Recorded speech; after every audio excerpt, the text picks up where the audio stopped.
ईश्वर वो नहीं देता जो आपको अच्छा लगता है, ईश्वर वो देता है जो आपके लिए अच्छा होता है। एक राजा अपने मंत्री के साथ शिकार पर निकला। जंगल में जैसे ही हिरन को देखा, अपना तीर उसकी तरफ साधने लगा। इतने में अचानक कहीं से एक जंगली सुअर दौड़ता हुआ आया, राजा से टकराया। राजा का संतुलन बिगड़ा और तीर की नोक से राजा की उंगली कट गई। हाथ से रक्त बहने लगा। राजा दर्द से कराहने लगा। मंत्री की ओर देखा। मंत्री मुस्कुराया और बोला, भगवान जो करता है अच्छे के लिए करता है। अब राजा पहले से ही दर्द में था और मंत्री की ये बात सुनकर और क्रोधित हो उठा और मंत्री को वहां से जाने का आदेश दे दिया। मंत्री राजा का आदेश सहर्ष स्वीकार किया और दूसरी दिशा में चल दिया। अभी राजा अपने घोड़े पर थोड़ा दूर आगे बढ़ा ही था कि बहुत सारे नरभक्षियों ने राजा को घेर लिया, पकड़ के अपने सरदार के पास ले गए और वो तो नरभक्षी थे। तो राजा की बलि की तैयारी होने लगी।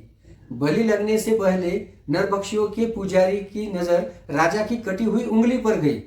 पुजारी खूब जोर से चिल्लाया, इस मनुष्य की बलि नहीं चढ़ सकती, इसका तो अंग भंग है। और राजा को छोड़ दिया गया। राजा की जान जैसे ही बची, उसे अपने मंत्री की बात याद आई कि मंत्री सही कह रहा था, भगवान जो भी करता है भले के लिए करता है।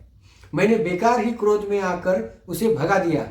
राजा थोड़ी दूर आगे बढ़ा ही था, एक नदी के किनारे उसे अपना मंत्री ध्यान में बैठा हुआ नजर आया। तुरंत मंत्री के पास दौड़कर गया, उसे गले लगाया और उसे सारा किस्सा सुनाया।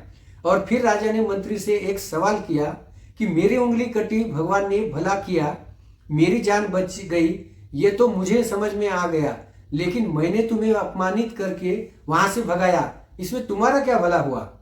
मंत्री फिर मुस्कुराया और बोला कि अगर आपने मुझे जाने के लिए नहीं कहा होता तो नरभक्षी हम दोनों को पकड़ते।